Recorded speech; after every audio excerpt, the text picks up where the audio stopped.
하나님 말씀은 신명기 4장 41절로 49절 말씀입니다. 신명기 4장 41절로 49절 말씀을 함께 읽겠습니다. 그때 모세가 요단 이쪽 해 돋는 쪽에서 새 성읍을 구별하였으니 이는 과거에 원한이 없이 부지 중에 살인한 자가 그곳으로 도피하게 하기 위함이며 그 중 한 성읍으로 도피한 자가 그의 생명을 보존하게 하기 위함이라. 하나는 광야 평원에 있는 베셀이라 루벤 지파를 위한 것이요 하나는 길앗 라못이라 갓 지파를 위한 것이요 하나는 바산 골란이라 므낫세 지파를 위한 것이었더라. 모세가 이스라엘 자손에게 선포한 율법은 이러하니라. 이스라엘 자손이 애굽에서 나온 후에 모세가 증언과 규례와 법도를 선포하였으니 요단 동쪽 벳부얼 맞은편 골짜기에서 그리하였더라. 이 땅은 헤스본에 사는 아모리족 속의 왕 시온에게 속하였더니 모세와 이스라엘 자손이 애굽에서 나온 후에 그를 쳐서 멸하고 그 땅을 기업으로 얻었고 또 바산 왕 옥의 땅을 얻었으니 그 두 사람은 아모리 족속의 왕으로서 요단 이쪽 해 돋는 쪽에 살았으며 그 얻은 땅은 아르논 골짜기 가장자리의 아로엘에서부터 시온산 헤르몬산까지요 요단 이쪽 곧 그 동쪽 온 아라바니 비스가 아래 아라바의 바다까지이니라. 아멘. 우리가 계속 하나님의 율법, 규례와 법도 좀 더 우리에게 자율적인 것을 요구하지 않으시고 그것은 분명히 지켜야만은 목숨을 담보로 하고 있는 그 법들, 하나님의 강력한 요구에 대한 부분들을 우리가 묵상하고 있는 가운데 그 중에 더 강하게 말씀하셨던 부분이 바로 우상 숭배에 대한 부분들을 보았습니다. 우상 숭배를 보기 전에 하나님께서 말씀하셨던 규례와 법도라는 율법이라는 부분 속에서 우리가 더 생각해 볼 필요가 있습니다. 신명기 5장부터는 구체적으로 이제 10계명에 대한 부분들이 나오는데요. 그 전에 모세가 하나님의 말씀에 대한 율법에 대한 그 중요성을 말씀하실 때 그 무게를 생명에 두었습니다. 순종하면 살고 순종하지 않으면 죽는다. 그래서 인간에게 있어서 가장 마지노선이 될 수 있는 가장 강력한 기준이 될 수 있는 그 한계가 죽음이지 않습니까? 그래서 죽음을 담보로 하고 지금 말을 한다라는 것은 더 이상 물러설 수 없는 반드시 지켜야만 하는 그런 강력한 규정을 담고 있습니다. 그러한 부분들을 얘기하다가 오늘은 그 중에 이 도피성에 대한 부분들을 규례와 법도 중에서 마지막으로 다루고 있습니다. 이 도피성이라는 것은 먼저 설명을 드리자면 하나님께서 동쪽과 서쪽 요단을 기준으로 해서 지금은 요단 동편에서 이 설교를 하고 있지만 나중에 이제 가나안 서편의 모든 땅을 점령한 후에 또 그 부분 계속해서 진행되고 있는데 총 42개의 42개의 이스라엘의 성읍이 있었습니다. 각 지파별로 성읍을 두고 그 42개 중에서 6개를 도피성으로 두었습니다. 그 도피성이 둔 개념은 딱 어느 지역에서든지 반원을 그렸을 때 거기서 일정한 거리를 동일하게 다 피신할 수 있는 거리를 두고 6개 지파의 성읍 중에서 6개를 그 지역별로 북에서부터 남쪽에 이르기까지 그 지역별로 이제 포스트를 둔 것입니다. 특별한 것은 그 성읍은 다 각 지파가 레위인에게 그의 분깃으로 주었던 레위인의 성읍. 사실은 레위인에게는 하나님께서 땅을 주지 않으셨기 때문에 각 지파에서 자기들에게 주신 하나님의 땅을 레위인에게 그들에게 분깃으로 성읍을 주었잖아요. 그 성읍입니다. 그래서 그 도피성은 한편으로는 또 레위인의 성읍입니다. 그것을 지역별로 동쪽에 3개, 그 다음에 서쪽에 3개입니다. 개수로 보면 서편의 이스라엘 백성들이 훨씬 많이 살기 때문에 더 많이 필요할 것처럼 보이지만 그것이 지역적인 위치로 본다면 그 크기에 맞게 딱 분배를 한 것입니다. 그래서 동편에 3개, 서편에 3개를 두고 총 6개의 도피성을 두었습니다. 도피성에 대한 부분들을 세밀하게 다룰 수도 있지만 그 굵직한 목적이 42절에 나와 있죠. 이는 과거에 원한이 없이 부지 중에 살인한 자가 그곳으로 도피하게 하기 위함이며 그중 한 성읍으로 도피한 자가 그의 생명을 보존하게 하기 위함이라는 것입니다. 부지 중에 살인하게 되었다. 내가 어떤 의도를 가지거나 아니면 나의 폭력으로 인하여서 또 무고한 자의 생명을 해치게 했다면 그것은 죽어 마땅한 일이라. 피는 피로 보복이 되어지고 피를 흘린 자는 그도 반드시 죽는다는 창세기에도 율법이 분명히 있지 않습니까? 그렇지만 그러하지 않은 경우 실수로 신명기 19장에서는 그 부분들을 예를 하나를 든 것이 있습니다. 여러 예 중에서 그 중에 하나가 만약에 함께 나무를 패러 나무를 패러 산을 갔는데 도끼질하다 잘못해서 딱 쳤는데 이 도끼가 휙 날아가면서 다른 사람이 생명을 죽게 되는 머리에 맞든 어디를 맞든 죽게 되었어요. 그러한 경우처럼 실수한 거지만 어떤 의도를 가지고 죽이려고 하지 않았던 상황들을 맞이할 수도 있다는 것입니다. 그때 한 경우는 일단 도피해야 되는 경우, 도피해야 하기 위해서고, 두 번째가 그 다음에 살인한 자가 그의 생명을 보존하기 위해서라는 이유를 두고 있습니다. 무조건 도피성에 가면 다 사는 것이 아닙니다. 일단은 급하게 당장의 어떤 판결을 두지 않고 시간을 벌게 하지만 만약에 여러 회중과 권위 있는 자가 재판을 하였을 때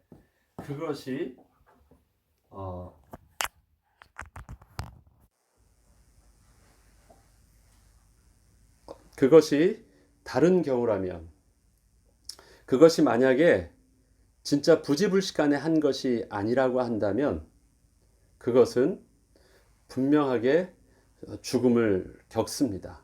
도피성에 있더라도 죽지만 그렇지 않은 경우에는 그 도피성에 있는 자는 삽니다. 사는데 언제까지 살 수 있느냐? 그 안에 있는 동안이고요. 도피성을 벗어나면은 또 죽습니다. 그리고 언제 도피성을 그러면 나올 수 있느냐? 그것은 그 당시에 대제사장이 죽을 때까지가 시한입니다. 그 법적인 유효 시간이 언제까지냐면 바로 대제사장이 죽으면 그가 도피성에서 벗어나서 자유할 수 있습니다. 도피성도 그는 도피성이 될 수도 있지만 한편으로는요, 그것을 벗어날 수 없는 또 가택연금과 같은 또 새로운 형태의 또 감옥일 수도 있겠죠. 아무튼 그래서 그렇게 생명이 보존하도록 하는 법을 만든 것이 도피성입니다. 도피성을 좀 더 구체적으로 하면 다양한 이유와 경우를 들 수 있습니다. 그러나 저는 이 도피성의 부분들을 하나님께서 율법을 주실 때 그 율법 중에서 또 규례로 만드시고 생명과 죽음에 대한 명확한 이 가장 베이스적인 부분들을 강력하게 말씀하실 때 마지막으로 하신 것이 그럼에도 불구하고 생명이 사는 법에 대한 도피성의 부분들을 또 말씀하셨다라는 것을 우리가 한번 묵상해 보려고 합니다. 엎질러진 물이라는 것이 있죠. 더 이상 돌이킬 수 없는 것입니다. 그것은 후회해도 소용없는 것, 다시 회복할 수 없는 그것. 그것이 바로 어제도 말씀하셨지만 인간은 죽는 생명을 막을 수가 없고요. 죽은 생명을 돌이킬 수 없습니다. 그것은 엎질러진 물입니다. 그것에 대해서 변명할 수도 있겠지만 이것은 내가 실수한 일이라고 정말 부지불식간에 해줄 수도 있겠지만 사람의 다양한 경우는 꼭 그것으로 전부 다 납득되어지지 않고 다 받아들여질 수 없는 상황이 옵니다. 특별히 피해자 입장에서는 그렇습니다. 피해자 입장에서는 죽음이라는 어떤 선이 딱 오면 더 이상 자기 스스로는 지킬 수 없는 그 감정선이 무너질 수도 있습니다.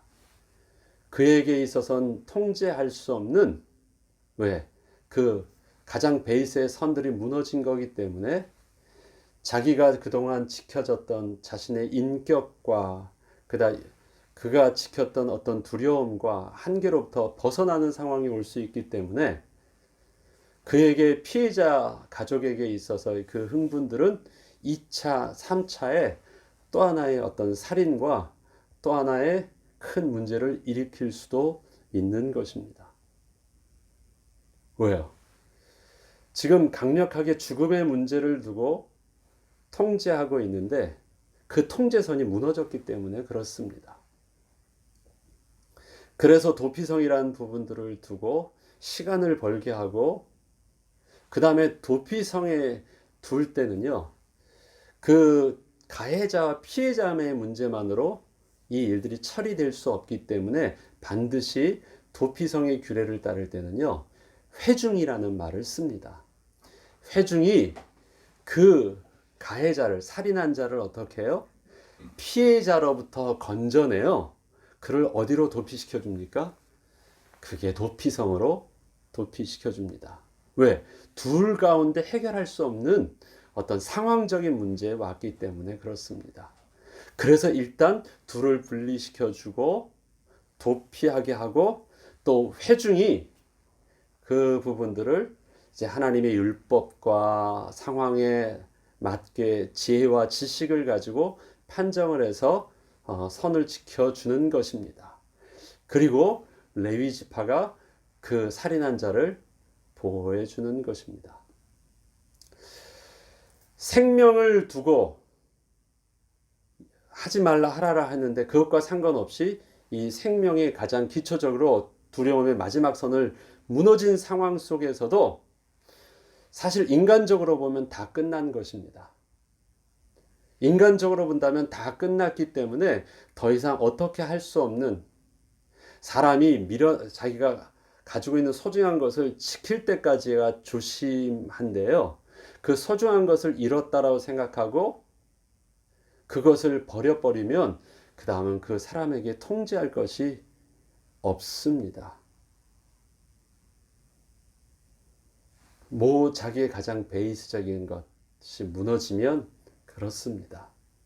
우스갯소리를 농담 가지고 있잖아요. 세 가지 경우에는 절대 싸우지 말라고. 노인하고 싸우지 말고 소방관하고 싸우지 말고 이런 말이 있어요. 예.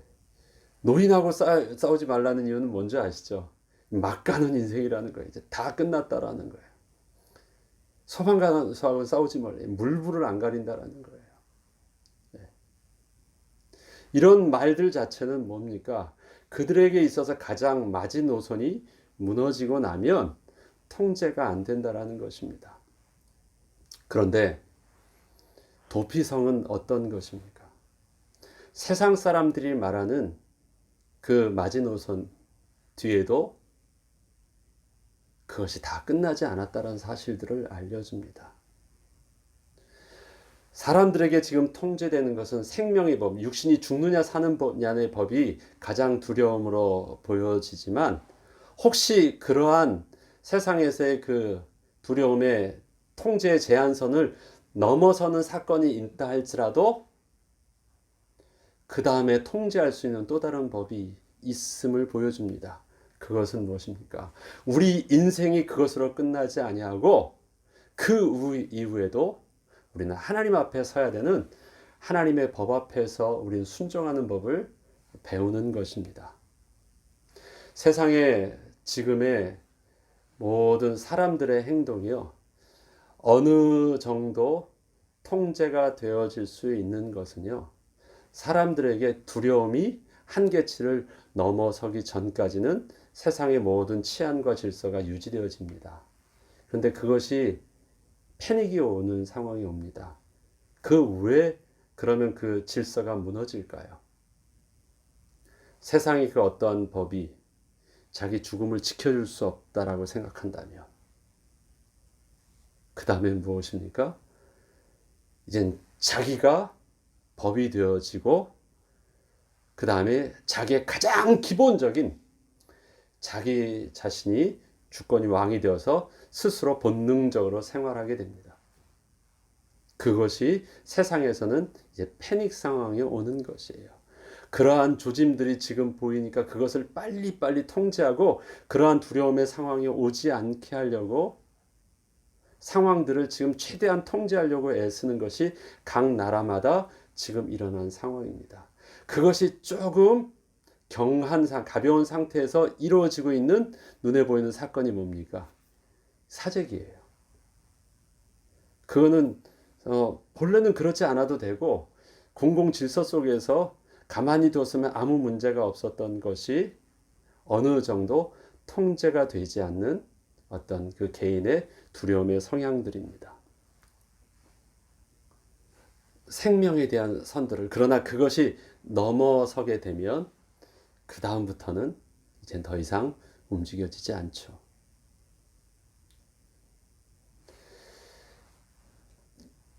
우발적인 상황들이라 할지라도 바로 그 선이 넘어진 상황, 그것이 바로 이 지금 일어났던 생명이 죽는 상황이었습니다. 객관적으로 보면 이것이 우리가 딱 모든 사람들이 이해할 수 있을 우발적인 상황일 수도 있습니다. 그리고 오래전에 원한이 없다라고 하는 그 조건에 부합해 보이는 합리적인 명분이 있을 수도 있습니다. 그런데 꼭 그런 경우가 아닐 수도 있어요. 만약에 평상시에 별로 감정이 안 좋았어요. 늘. 그런데 멀리 갔다가 그 둘이서 산에 갔다가 있죠.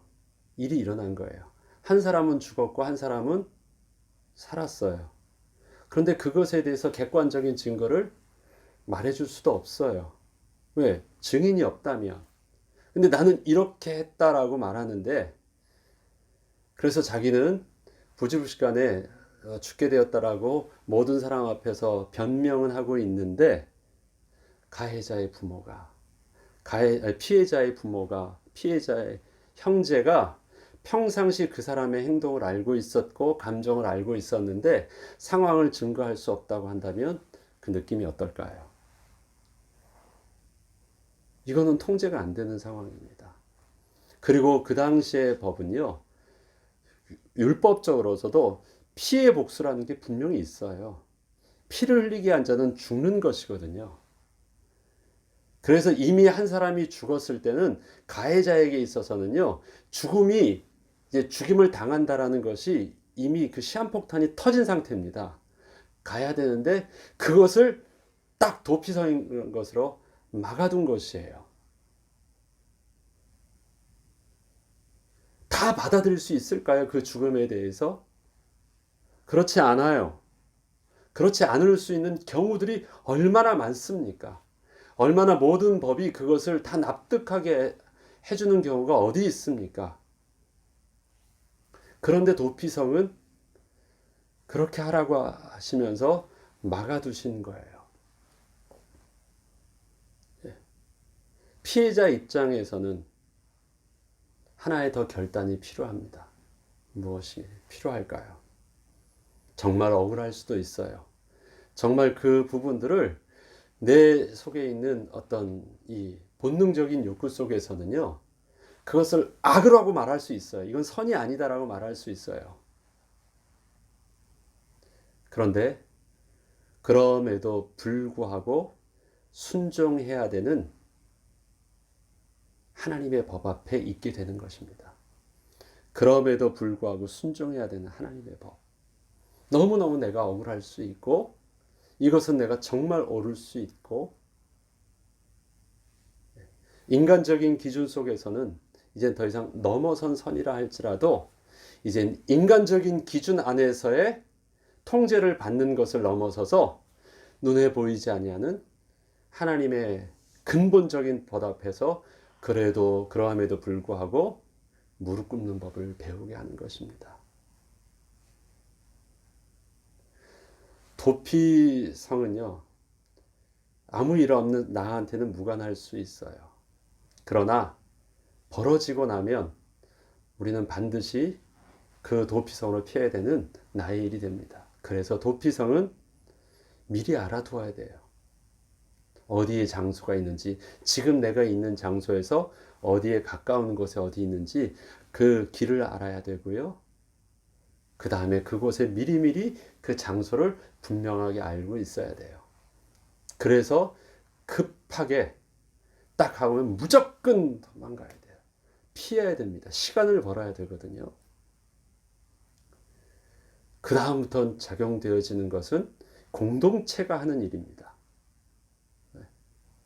그래서 우리는 그 부분들이 미리 나랑은 상관이 없다라는 것이 아니라 늘 지금 나의 상황 속에선 도저히 일어나지 않을 것만 같고 생각지도 않는 일이라 할지라도 우리는 그것을 언제나 나의 일 속에서 준비되어져야 하는 것이고 마음에 염두를 두고 되어야 하는 것입니다. 우리가 그럼에도 불구하고 그 도피성이란 그 부분들을 더 이상 그 성 안으로 선을 넘지 않는 피해자 입장 속에서 그 선을 도피성 안으로 선을 넘지 않고 거기까지 해서 제한받을 수 있는 이유는 하나님의 법 앞에서 더 순종하는 것입니다. 왜 우리는 순종할까요? 다 끝났다라고 한다면 포기되어지면 난 막 할 수 있어요. 내가 저 사람하고 관계 속에서도 계속 할 수 있는 것은 관계가 깨어질 것에 대한 두려움이. 그러나 그 관계가 깨어지고 나면 이제 더 이상 내가 조심할 것도 없다 생각하면 끝이잖아요. 그러나 하나님의 말씀에 대해서 우리가 순종하는 것이 이 땅에 내가 사는 동안에 어떤 조건을 만족시키기 위한 것이었다면 그 선이 이 땅에 사는 것이 끝나면 끝나는 거 아니에요. 그런데 하나님의 말씀이 이 땅에 사는 것으로 끝나는 것이 아닙니다. 그래서 이 땅에서 인간적으로 볼 때는 선을 넘은 것처럼 보이지만 우리는 끝나지 않은 우리의 삶이 있습니다. 하나님 나라의 영원한 삶. 우리가 아침에 눈을 뗄 때 주님께서 우리에게 재림주로 오실 때 우리에게 있어서는 심판주로 오시는 것이 아니라 영광의 주님을 그 앞에서 만날 그 온전한 영적인 비밀을 소유하고 있기 때문에 우리는 삶에 세상 사람들은 죽음 앞에서 모든 것이 변하지만 우리는 죽음 앞에서도 변하지 않는 분명한 영적인 내세의 삶에 소망이 있기 때문에 믿음이 있기 때문에 우리는 순종하는 것입니다. 그리고 또 순종하는 것이 있습니다. 구약에서 바울은 세상 권세자에게도 주권자에게서도 순종하라고 말합니다. 그 당시 세상 주권자는 누구였습니까? 로마 황제였거든요. 박해하던 로마의 초대교회 성도들의 고통 속에서 세상 권세자에게 순종하라는 것이었습니다. 하나님의 법에 맞지 않는다 할지라도 순종하라 했습니다. 그 이유는 어디에 있습니까? 세상의 주권 자체의 출발이 어디서 왔기 때문에 하나님이 오셨고 하나님께서 세상 권세자들에게서도 위임된 권세를 저들에게 가지고 있기 때문에 그렇습니다. 우리의 삶은 억울한 것이 참 많아요. 그리고 불합리한 것이 너무너무 많습니다. 다 내 마음과 내 기준에 맞지 않는 일들이 크고 작게 계속 발생하고 있습니다. 우리가 지혜를 두고 다 변론해야 되고 그것을 지혜를 두고 피해야 될 부분들도 있지만 그것으로 다 해결할 수 없는 우리의 삶의 억울함과 답답함과 내 의지와 어떤 상황 속에서 해결할 수 없이 마치 바람에 흔들리는 것처럼 풍랑 만난 배처럼 요동하는 우리는 삶의 상황 속에서 살고 있습니다. 그런데 우리의 마지노선을 나의 생명에 두고 있지 않기 때문에 우리는 더 큰 하나님 나라의 법 앞에서 순종하는 법을 배우는 것입니다. 얼핏 율법을 보면 순종과 불순종이 인간적인 기준에서 생명이 사느냐 죽느냐를 가지고만 말하는 것처럼 보이지만 거룩한 하나님의 백성의 순종과 불순종의 모습은 지금 단순히 육신적으로 사느냐 죽느냐 더 필요한 것을 얻느냐 못 얻느냐는 세상의 사람들이 가지고 있는 육신의 기준에 근거해서 우리가 순종과 불순종 앞에 서지 않았다라는 것을 우리는 명확하게 이해합니다. 그것을 고백하는 법이 세상에서는 함무라비 법전과 같은 눈에는 눈, 이에는 이와 같은 법이 있지만 하나님의 법도 그와 비슷한 것처럼 보이지만 세상의 법에는 없는 법이 바로 이 도피성의 법입니다. 도피성은 겉으로 보면 억울한 자를 이렇게 구해주는 법처럼 보이지만 아닙니다. 더 큰 법으로 본다면 그것을 뛰어넘는 하나님의 영적인 법 앞에서 육신적인 우리의 모든 것을 뛰어넘는 하나님의 기준 앞에서 하나님의 거룩함과 하나님의 통치함 앞에서 우리는 그대로 순종하는 법을 우린 더 배웁니다. 하나님의 나라가 눈에 지금 떠져 있는 이 땅만이 아니라 이 땅 사람들은 보지 않는 죽음 이후에 더 큰 영원한 나라라는 사실을 알기 때문에 우리는 그 하나님의 법을 포기하지 아니하고 다 끝났다 생각하지 아니하고 이미 엎질러진 물이라 생각하지 아니하고 나는 여직도 하나님의 법 앞에서 하나님과 붙어 떠나지 아니하는 그 두려움을 하나님을 향한 경외함을 멈추지 않는 것입니다. 도피성은 그래서 순종하는 것입니다. 가해자 입장에서 생각하지 말고 피해자 입장에서 생각해 보시면 그 부분들을 좀 더 이해할 수 있을 것입니다. 에베소서 6장에 우리가 하나님의 복음의 전신갑주를 입으라고 할 때요. 믿음은 무엇을 전신갑주에 믿음에 속한 부분이 뭐였죠? 믿음의 방패입니다. 믿음의 방패고요. 방패는 이제 내가 디펜스 하는 것이잖아요. 방패는 믿음이라고 했습니다. 그럼 공격하는 검은 무엇이었습니까? 성령의 검, 곧 하나님의 말씀. 그러니까 성령과 말씀을 동일하게 보았습니다.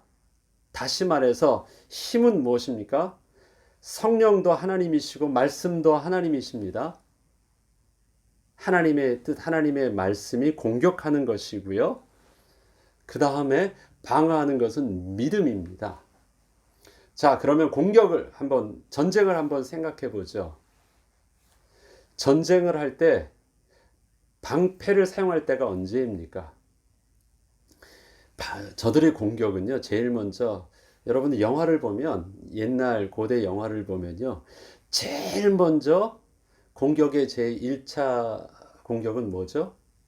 멀리서부터 화살을 쏘는 것입니다. 일반 화살을 쏠 수도 있고요. 더 무섭게 하기 위해서 불화살을 쏩니다. 거리를 두고. 막 쏩니다. 그것은 칼 가지고 창창창창해서 막아야 되는 게 아니에요. 그땐 싸우고 뭐 이렇게 앞에 나서려고 하지 않고요. 일단 무조건 그냥 딱 대고 있는 것입니다.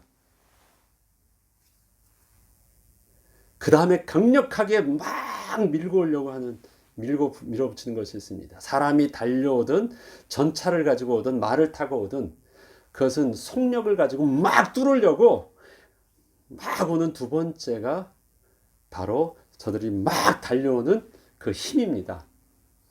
그때도 칼로 막지 않습니다. 그때도 방패로 막습니다. 우리에게 믿음이라는 것은 그것입니다. 믿음은요, 어떤 논리적이거나 어떤 말하거나 뭐 이렇게 해서 생각하고 뭐 이런 것이 아닙니다. 아무 생각도 없고요. 어떠한 조치나 다른 것을 하지 않고 무조건적으로 딱 앞에 서는 것이 믿음입니다. 그러면 그것이 지나갈 때까지, 이런 말 있잖아요. 소나기는 피하고 보는 것이라고요. 그것처럼 일단 지나갈 때까지 지켜주도록 하는 것이 믿음입니다. 방패입니다. 우리 앞에는 그러한 일들이 많아요. 일어나는 사건이 그렇습니다. 많은 사람 앞에서 우리가 어려운 일을 당하거나 어려운 상황을 만날 때는요, 그것을 조곤조곤하게 할 수 없는 나의 감정선을 넘어서는 일일 수도 있고요. 내가 통제할 수 없는 어떤 상황 속에 일어날 수도 있습니다. 그때 우리가 필요한 것은 말씀이 아닙니다. 아직 다 이해할 수 없는 것. 우리가 시간 지나고 나서 우리가 제대로 논리적으로 그 다음에 우리의 영혼의 영적인 안정감과 하나님에 대한 건강한 회복된 모습 속에서는 별거 아닌 것처럼 보이지만 그때 일어나는 그 상황과 그 문제는요, 나를 아무것도 못하게 할 수 없는 그러한 상황으로 만들게 하거든요. 그때는 우리가 제일 먼저 해야 되는 것이 있습니다. 믿음입니다. 우리에게 하나님 말씀에 순종한다라는 것의 제일 첫 번째가 무엇일까요? 그리 아니하실지라도 나는 하나님을 신뢰함 속에서 그냥 이해하는 것입니다. 하나님, 이거 지금 내가 맞잖아요. 이거 나 억울한 거 분명히 맞잖아요. 죽음 앞에서는 그것이 넘어설 수밖에 없어요. 사람들은 그런 부분들을 상황 윤리 속에서 어느 정도 막 이해해주고 나라도 그렇게 했을 것이라고 생각을 합니다. 또 세상의 영화를 보면요, 그러한 상황 속에서 악인들도 그렇게 악하게 하고 막 사람들 앞에서 반응하는 그 모습들을 오히려 더 변호해주고 옳게 인정해주는 듯한 모습을 보기도 합니다. 그런데 믿음은 그것이 아닙니다. 도피성에 들어가 있으라고 할 때 그 피해자에게 있어서 하나님이 강력하게 요구하는 것입니다. 이 도피성에 보면 누구를 위한 법 같습니까? 들어가니까 사는 자를 위한 것 같습니까? 아니에요. 누가 지금 이것에 대해서 가장 고통받고 있습니까?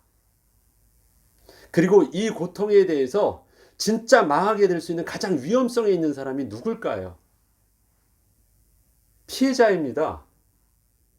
피해자를 돕기 위한 법이지 가해자를 돕기 위한 법이 아닙니다. 얼핏 보면 가해자가 목숨을 사는 것처럼 보이죠? 아니에요. 정말 이것을 누가 지금 살아야 되는 것이냐면, 억울하게 한 사람도 죽은 것도 고통스러운데 그것 때문에 모든 것이 폭발해가지고 다 더 심각하게 죽을 수밖에 없는 피해자의 가족과 형제와 이 부분들이요, 그 하나 때문에 다 망할 수 있거든요. 그것을 누가 막아주는 거예요? 하나님의 말씀 앞에서 순종하게 하고, 그것을 혼자 못하니까 회중이 다 안아주는 거예요. 다 붙들어주는 것입니다. 시간을 보내주는 것이에요. 우리에게 이어가 뭐 지금도 그렇게 생명이 왔다 갔다 하는 상황이 아니더라도 우리에게 있어서도 우리의 기본적인 삶의 감정선이 넘어질 수 있는 상황이 올 수 있습니다. 그때 우리에게 요구되어지는 것이 있습니다. 하나님의 말씀에 순종한다라는 것. 그것은 다른 것이 아니라 믿음의 방패와 같은 것입니다. 그때 더 생각하지 않는 것이에요. 딱 하나만 말하는 것입니다. 하나님은 선하십니다. 하나님은 옳습니다. 지금은 이해 다 못한다 할지라도 하나님의 하시는 일들은 선하신 일들 속에서 우리에게 온전하게 이 일들을 우리에게 복으로 주실 것을 믿습니다. 그냥 한마디를 그냥 고백하고 마는 것입니다. 그리고 기다리는 거예요. 그리고 어떻게 하는 것입니까? 나의 할 수 없는 부분들을 하나님께서 건강한 우리의 한 몸 되게 하셨던 우리 그 공동체 앞에서 도움을 구하는 것입니다. 나를 붙들어 달라고요. 나를 위해서 기도해 달라고요. 나의 연약한 부분들을 좀 도와달라고 하는 것입니다. 그 다음에 공격은 어떻게 하는 것입니까? 그것이 지나고 나면요. 공격을 막 하는 것이 아니라 믿음으로 하는 게 아닙니다. 믿음은 생각이 없는 것이거든요. 나의 논리를 내어놓고 방패만 붙들고 있는 것이거든요. 공격은요. 방법이 있잖아요. 착착착착 하는 방법이 있잖아요. 그때는 뭘로 해요?